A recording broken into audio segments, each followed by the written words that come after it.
नमस्कार दोस्तों, मेरा नाम चंदन कुमार और मैं आपका स्वागत करता हूं आपके अपने चैनल क्रेग एनसीईआरटी में। दोस्तों, ये जो हमारा सेशन है ये उनके लिए है जो क्लास 10 बोर्ड का एग्ज़ाम देने वाले हैं।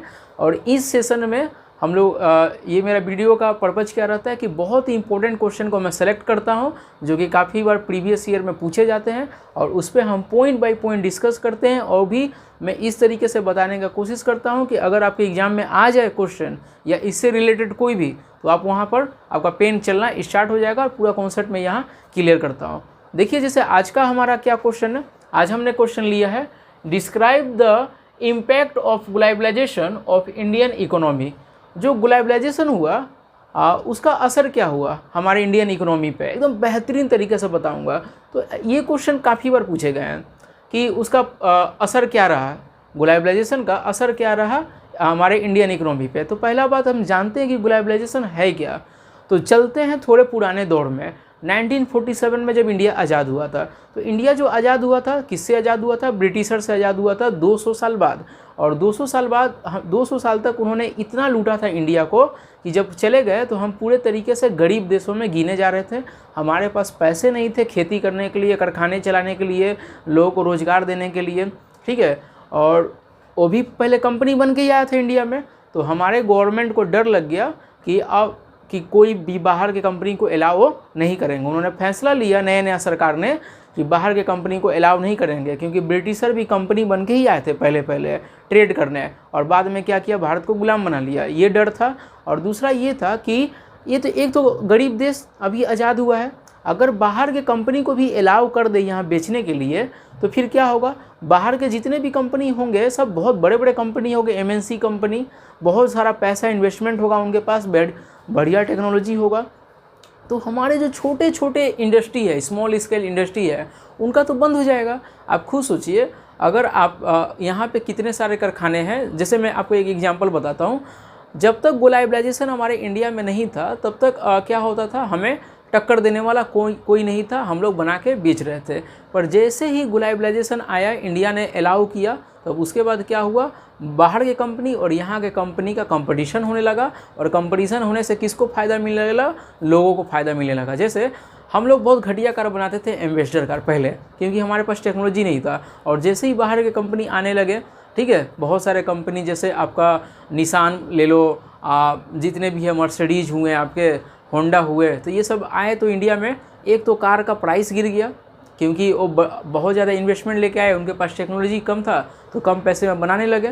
और लोगों को क्या मिला, बहुत सारा चॉइस मिल गया। पहले एक ही चीज़ को खरीदने के लिए वो बाध्य थे, अब वो बाध्य नहीं।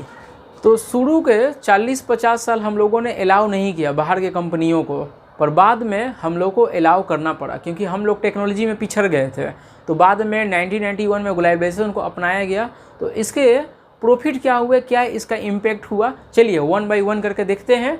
Globalisation has brought greater competition among producer both local and foreign producer. बोल रहा है कि क्या, पहला पॉइंट ये है कि globalisation has brought greater competition. और जब इंडिया में आया तो बहुत बढ़िया कंपटीशन दिया। कंपटीशन होने से क्या होता है, दाम कम हो जाता है। जो बढ़िया बनाएगा, कम दाम रखेगा, अपना प्राइस रखेगा, उसका बिकेगा ज़्यादा। तो उसने कंपटीशन देना स्टार्ट कर दिया, ठीक है। तो प्राइस कम होने लगा हर चीज़ का। यहाँ पर देख सकते हैं, have been of advantage to consumer particularly the well off section in the urban areas. जो पैसे वाले लोग हैं, जो बहुत सारा खरीदने में रुचि रखते हैं, अब उनको ढेर सारा चॉइस मिलने लगा। पहले वो कुछ कंपनी था, इंडियन कंपनी, अब बहुत सारा कंपनी आ गया। तो अब जिससे चाहे वो खरीद सकते हैं अपना मन मुताबिक कीमत में, ठीक है। दूसरा क्या है, there is a greater choice before consumer. पहले लोगों के पास गिना चुना चॉइस था, जैसे एम्बेसडर कार, एक ही कार, अब उसके अलावा कोई कार नहीं है। पर अब तो ऐसा दौर नहीं है।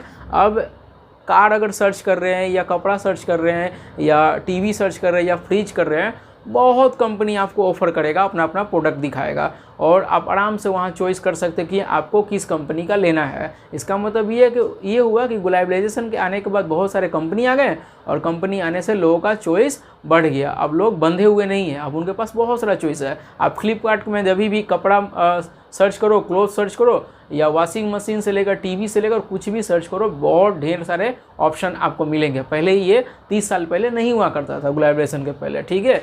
ये आप याद रखिएगा। अब उसके बाद इम्प्रूव क्वालिटी ऑफ प्रोडक्ट्स। अब बाहर के जो कंपनी आए उनके पास पैसा बहुत है, और पैसा होने की वजह से जो भी चीज़ बना रहे हैं बहुत ज़्यादा उसमें टेक्नोलॉजी का यूज कर रहे हैं, तो प्राइस कम होना स्टार्ट कर दिया। जैसे इंडियन का अगर आप मोबाइल कंपनी को ही देख लीजिए, बहुत सारे मोबाइल कंपनी है, दिन पर दिन सुनते हैं ये मोबाइल का कीमत कम हो गया, वो मोबाइल का कीमत कम हो गया। क्यों? क्योंकि उसी का जैसा बनाने वाला कोई और आ गया कंपनी और उसने कम कर लिया अपना प्राइस, तो दूसरे कंपनी को भी अपना बेचने के लिए कम किया प्राइस। तो ऐसे क्या होता है, कंपटीशन होने से प्राइस कम होने लगता है और बढ़िया क्वालिटी मिलता है। लोग उसी को पसंद करेंगे जो अपडेट आ रहा है मार्केट में, आप भी उसी को लेते हैं जो अपडेट मोबाइल है। तो कंपनी फोकस करता है कि क्वालिटी को इम्प्रूव करे, कि लोग अट्रैक्ट हो सके उसको ख़रीदने में। ठीक है, ये बात समझ में आपको, तो ये याद रखिएगा।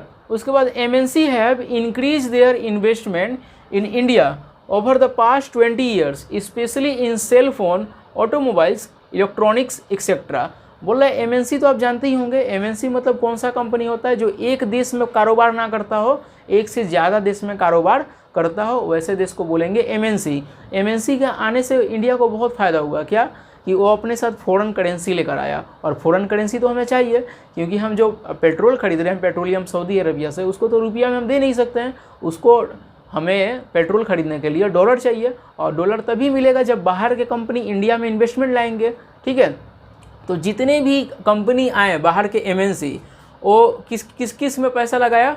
सेलफोन में, ऑटोमोबाइल्स, इलेक्ट्रॉनिक्स में। तो सेलफोन आपको सस्ते आज मिलने लगे, ऑटोमोबाइल्स ढेर सारे होंडा, नियान, मारुति सुजुकी, ये सब जो मर्सिडीज हुए, फोल्क्सवैगन हुआ, ये सब जो ऑटोमोबाइल्स कार की कंपनी आई, तो क्या हुआ? लोगों को रोज़गार मिला, कीमतें कम हो गई, लोगों को क्वालिटी ज़्यादा मिलने लगा पहले की तुलना में। और इलेक्ट्रॉनिक सामान, टीवी हुआ, फ्रिज हुआ, ये सब ये मतलब बोलने का बस सीधा मतलब है कि हमारे पास फॉरेन करेंसी आया, और बहुत ज़्यादा जो कंपनी आया उससे हमारा डेवलपमेंट भी होने लगा, क्योंकि बहुत सारा उससे जॉब का ये जनरेशन हुआ। ठीक है, जॉब भी मिला।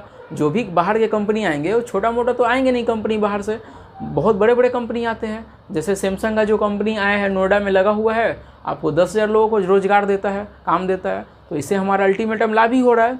उसके बाद many Indian companies have emerge as a multinational themself, example the Tata Motors, Infosys, Ranbaxy, Asian Paint. अब क्या हुआ, बाहर की कंपनी यहाँ आया, ग्लोबलाइजेशन में मतलब यही होता है, और हमारा कंपनी को बाहर मिल गया मौका बेचने के लिए। जब तक हम ग्लोबलाइजेशन को नहीं अपनाए थे तो बाहर का कंपनी हमारे यहाँ नहीं बेच पाता था, अपना इन्वेस्टमेंट नहीं लगा पा रहा था, और हम बाहर जाके उसको बेच नहीं पा रहे थे। पर अब तो ऐसा नहीं है, अब हमारे कुछ कंपनी जो यहाँ भी कारोबार कर रहे हैं, पूरे वर्ल्ड में अब कारोबार करना शुरू कर दिया, और कारोबार करने से बहुत ज़्यादा पैसे कमाने लगे और इंडिया का डेवलपमेंट होने लगा। ठीक है, पहले वो इंडिया में बेच पा रहे थे, अब वो पूरे वर्ल्ड में बेच रहे हैं। तो वैसे कौन कौन कंपनी है? टाटा मोटर्स, आपको पता होगा, टाटा जो कंपनी है उसके बहुत सुई से लेकर जहाज़ तक बनाता है, और उसके बहुत सारे फैक्ट्री फॉरेन कंट्री में है। आपका इन्फोसिस आपको पता ही होगा, सॉफ्टवेयर कंपनी है, जो अभी दुनिया का दूसरा सबसे मतलब नेटवर्थ पैसा वाला कंपनी है। ठीक है, ये अपने प्रोडक्ट को, अपने सॉफ्टवेयर को बेचता है और पैसे लाता है इंडिया में। ठीक है, सबकी भलाई होता है इसमें। रेनबैक्सी दवा बनाने वाला, आपको पता होगा, India is the leading producer of medicines, तो ये दवा बनाता है, पैसे लाता है इंडिया में। पहले ये नहीं हुआ करता था क्योंकि ग्लोबलाइजेशन नहीं था, अब हमारे कंपनी बाहर बेच सकते हैं। उसके बाद एशियन पेंट, कहने का मतलब है कि ग्लोबलाइजेशन से आने से बहुत हम लोग प्रॉफिट हुआ, एक चॉइस हमें बहुत मिल गया, बहुत सारे कंपनी आने से क्वालिटी पहले से अच्छा हुआ हर चीज़ का। पहले घटिया क्वालिटी हमें ख़रीदना पड़ता था क्योंकि मजबूरी था हमारा।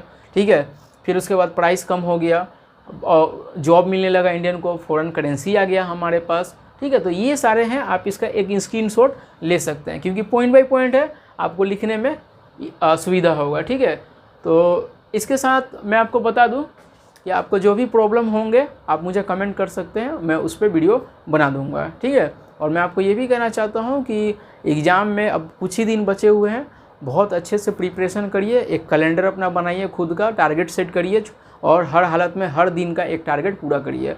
ठीक है, ऐसे ही आपका एग्ज़ाम का बेड़ा पार लगेगा। तब तक मेरे नेक्स्ट वीडियो का वेट करिए, तब तक धन्यवाद।